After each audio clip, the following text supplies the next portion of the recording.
2007 school teacher Uma Khurana एक sting operation आता है जिसमें कहा जाता है कि स्कूली छात्राओं को सेक्स के लिए ग्राहकों को पेश करते दिखाया गया। इसके बाद भीड़ जाती है, उनके साथ मिस हैंडलिंग होती है। बाद में खबर आती है कि वो स्टिंग ऑपरेशन फेक था। ये एक स्टिंग ऑपरेशन, एक स्टोरी थी जो हमारा एक रिपोर्टर कर रहा। इस केस की भी पुलिस ने जांच की थी और मेरा नाम उस केस में कहीं भी नहीं आया था।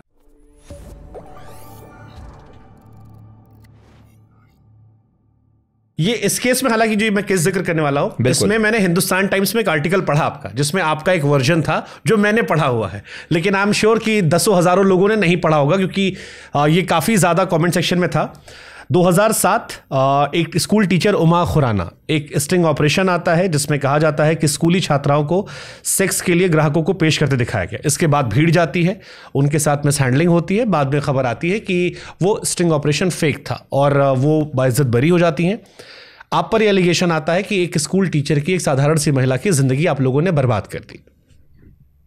तो देखिए, उस समय मैं उस चैनल का सीईओ था और उस चैनल का एडिटर इन चीफ था। ये एक स्टिंग ऑपरेशन, एक स्टोरी थी जो हमारा एक रिपोर्टर कर रहा था। इसके बारे में इसलिए मैं थोड़ा सा कम बोलूँगा क्योंकि इसमें एक महिला का नाम है और अभी मैं उस महिला की लाइफ को बिल्कुल डिस्टर्ब नहीं करना चाहूँगा। हम बिल्कुल ये नहीं चाहेंगे कि अभी वो जहाँ भी रह रही हैं वो ठीक रह रही हों, उनको लेकर कोई विवाद होना भी नहीं चाहिए। बट क्योंकि अगर आपने पूछा है तो उसमें भी मैं आपको ये बता सकता हूँ कि इस केस की भी पूरी स्क्रूटनी हुई थी, लीगल स्क्रूटनी हुई थी। इस केस की भी पुलिस ने जांच की थी और मेरा नाम उस केस में कहीं भी नहीं आया था। हाँ, उस चैनल का सीईओ होने के नाते एक मेरी नैतिक जिम्मेदारी बनती थी कि मेरे चैनल में एक ऐसा एक्सीडेंट हुआ। अब आप सोचिए कि इसके पीछे हमारी क्या मंशा हो सकती है। क्या इस स्टोरी को चला के हमें कोई फ़ायदा हो रहा था? क्या कोई पैसे का फ़ायदा हो रहा था? किसी और प्रकार का फ़ायदा हो रहा था? कुछ नहीं था। ये एक बहुत सामाजिक रूप से चिंतित करने वाली एक खबर थी और हमारे सामने जब हम इस तरह की खबर करते हैं तो हम देखते हैं कि उसका सोशल इम्पैक्ट क्या है। इसमें एक तरफ एक महिला है जिसके बारे में मैं कह रहा हूं कि अभी उनकी लाइफ को डिस्टर्ब नहीं करना चाहिए, और दूसरी तरफ स्कूल में पढ़ने वाली छोटी बच्चियां हैं। और जब आपको ये पता चलता है कि छोटी बच्चियों के साथ इस तरह का एक सेक्सुअल एक्सप्लॉयटेशन हो रहा है तो आप क्या कहेंगे? ये तो एक बहुत चिंताजनक बात थी उस समय। और उस समय रिपोर्टर ने जो हमें सारी जानकारियां दी, ये खबर सच थी? ये क्योंकि आपने भी कोट किया कि बच्चियों के साथ एक्सप्लॉयटेशन हो रहा, ऐसा रिपोर्टर ने ऐसी खबर दी और रिपोर्टर ने हमें आके बताया ये सारी चीज़ें हो रही हैं और मैंने उसमें देखा। लेकिन उसमें रिपोर्टर ने उसका जो एक पार्ट था वो जानकारी हमसे छुपाई। अब जब वो जानकारी उसने छुपाई तो इसके बाद हमने भी इसको इन्वेस्टिगेशन में मैंने खुद पूरी मदद की और वो केस अदालत तक गया। और आज मैं यही कहूँगा कि जो लोग मुझे उस केस में भी फंसाने की कोशिश करते हैं उन्हें एक बार फिर से उस केस की फ़ाइल खोल के देखनी चाहिए और देखना चाहिए कि उस केस में क्या हुआ। क्या उस केस में मेरा कहीं कोई नाम था? क्या मेरी कोई ऐसी मंशा थी? क्या मैं डायरेक्टली कहीं इन्वॉल्व था? बिल्कुल नहीं। और मैं पूरी जिम्मेदारी के साथ जो उस समय मुझे करना चाहिए था मैंने बिल्कुल वही किया। मैं इसके बारे में इसलिए और ज़्यादा डिटेल्स आपको नहीं देना चाहता क्योंकि वो एक मामला ख़त्म हो चुका है और उस मामले को दोबारा उठाने से हो सकता है मैं अपने आप को सही प्रूव कर लूँ, लेकिन किसी और की कॉस्ट पर।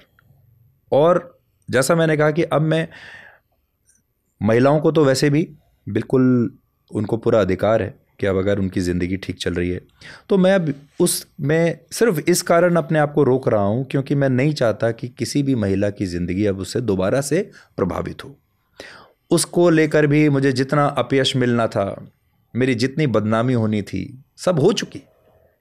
हालांकि उसमें मेरे ऊपर ना तो कोई केस था, ना अदालत में कभी मेरा कोई नाम था, कुछ नहीं। और वो केस भी समाप्त हो गया, उसमें भी मेरा नाम कहीं नहीं है। लेकिन ये है कि आपको निशाना बनाने के लिए लोग उसमें आपको बार बार आपके नाम के साथ जोड़ते हैं। लाइव इंडिया बंद होने का अफसोस है आपको?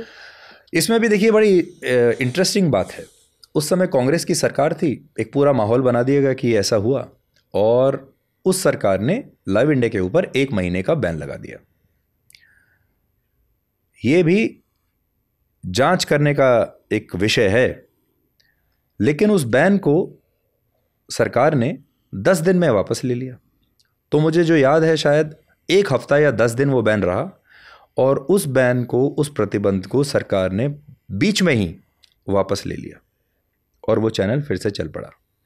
अब यहाँ मैं आपके सबके दिमाग में ये बात छोड़ के जा रहा हूँ कि वो जल्दी क्यों वापस ले लिया। 30 दिन का बैन अगर रहा था तो वो 1 हफ्ते में कैसे हट गया? तो उसमें भी कुछ ना कुछ रहा होगा।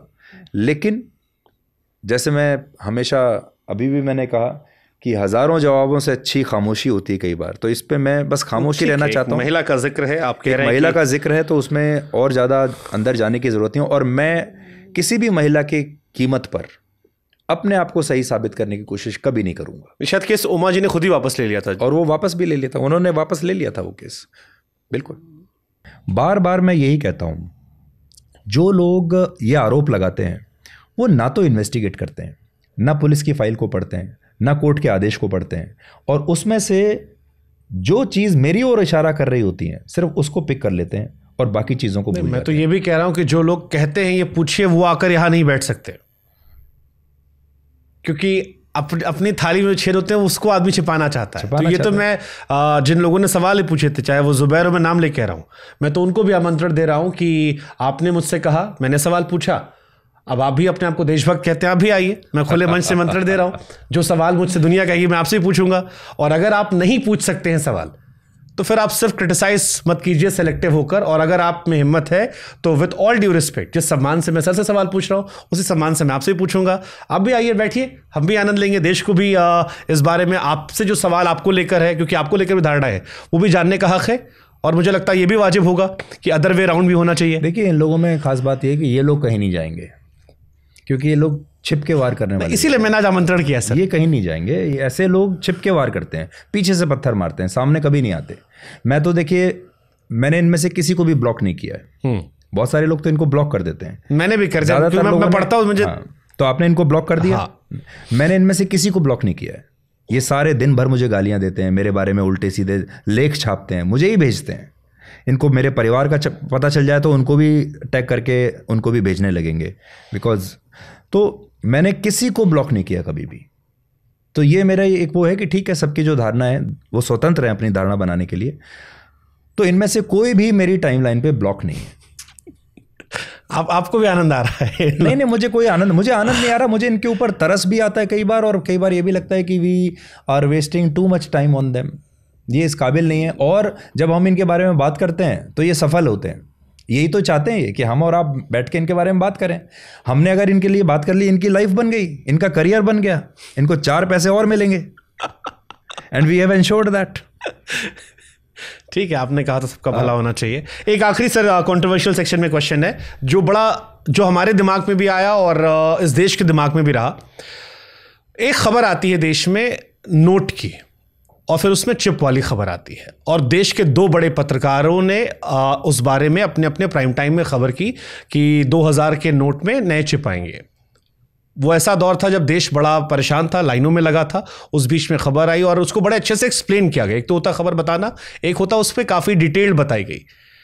कहाँ गलत हो गया? बिकॉज मैं तो टीवी का पार्ट हूँ, मैं भी ये समझना चाहता हूँ एंकर होने के नाते भी कि वो कहाँ गलत हो गया कि अलग अलग चैनल्स में वो चर्चा हो गई। आप और श्वेता जी 2 बड़े चेहरे थे, तो इसलिए आप दोनों के नाम पे ज़्यादा चिपक गया वो, और आप लोग कुछ भी करते हो तो उसमें 2000 का नोट आता है। ये कहाँ से आया था? ये तो देखिए, ये बड़ा इंटरेस्टिंग किस्सा है। और जब आप ये मैं बड़े रोचकता से जानना चाहता हूं। इसको भी बड़ा बनाने वाले सिर्फ ट्रोल्स हैं, बाकी जो आम जनता है वो इसको इतना उन्होंने बड़ा नहीं बनाया। इसको बड़ा बनाया है वही 2 रुपए वाले ट्रोल्स ने। हाँ, तो आपको याद है ये डीमोनेटाइजेशन वाला भाषण मोदी जी ने कितने बजे दिया था? 8 बजे। 8 बजे दिया। ये भाषण 8:30 बजे खत्म हुआ। 8:30 बजे मैं तैयार होने के लिए चला जाता हूँ। मैं कपड़े बदल रहा हूँ और तैयार हो रहा हूँ। आमतौर पे हम लोग 10 मिनट पहले स्टूडियो में पहुँच जाते हैं, तो मैं 8:45 बजे 8:50 पे मैं स्टूडियो में पहुँच गया। 8:30 तक तो भाषण ही चल रहा था। 8:30 के बाद उसकी स्टोरी की स्क्रिप्ट लिखनी शुरू हुई। उन्होंने क्या क्या बोला, नई नई सारी खबरें आ रही हैं, पता नहीं कहाँ कहाँ से, वेरीफाइड और अनवेरीफाइड दोनों खबरें आ रही हैं। उस समय खबरों का फ्लो ऐसे, जैसे अभी भारत पाकिस्तान युद्ध में हो रहा था, सही बात है, बिल्कुल ऐसे ही। और जो आ रहा है वो जा रहा है ऐसे करके। तो मैं स्टूडियो में हूँ और स्टूडियो में मेरे कान में लगातार बातें आ रही हैं कि अब ये हो गया है, अब ये हो गया, अब इसने ऐसा कह दिया, अब इसने ऐसा कह दिया। उसी दौरान एक खबर अचानक मेरे सामने ये भी आ गई लिख के कि इस नोट में चिप है। वो लिख के बाकायदा मेरे सामने आ गई, जो मुझे पढ़नी है मेरे पास, और मैं लाइव हूँ। मेरे पास उसे वेरीफाई करने का या ना करने का कोई मौका ही नहीं है। इनफैक्ट मुझे अब मेरे सामने आ गया तो मुझे वो पढ़ना ही है, और मैंने उसको पढ़ दिया। पढ़ने के बाद मुझे एहसास हुआ कि यार थोड़ा हो सकता है, अब हो भी सकता है क्योंकि नई नई चीज़ आ रही है, उस समय क्या कह सकते हैं। लेकिन जब शो ख़त्म हो गया तो धीरे धीरे समझ में आया कि ये शायद जो है खबर सही नहीं है, इसके अंदर त्रुटि है। अगले दिन उसी शो में मैंने उसका स्पष्टीकरण दिया, उसी शो में, अपने ही शो में, नेक्स्ट डे, कि कल मैंने आपको ये खबर सुनाई थी, ये खबर गलत है, ऐसी कोई बात नहीं है। लेकिन उस समय खबरों की इस तरह का फ्लो था खबरों का, और लाइव सिचुएशन थी कि ये खबर आ गई और मैंने इस खबर को पढ़ दिया, तो ये खबर गलत है और मैं इसमें आपसे माफ़ी मांगता हूँ। अगले दिन मैंने कहा, लेकिन वो माफ़ी आज तक कहीं नहीं चली। उसके वीडियो भी कहीं दिखाई नहीं पड़ते, एक वीडियो नहीं है उसका, लेकिन जो पहले दिन पढ़ा वो सब जगह है। तो ये उसकी कहानी है, और ये किसी भी एंकर के साथ हो सकता है, किसी के साथ भी हो सकता है।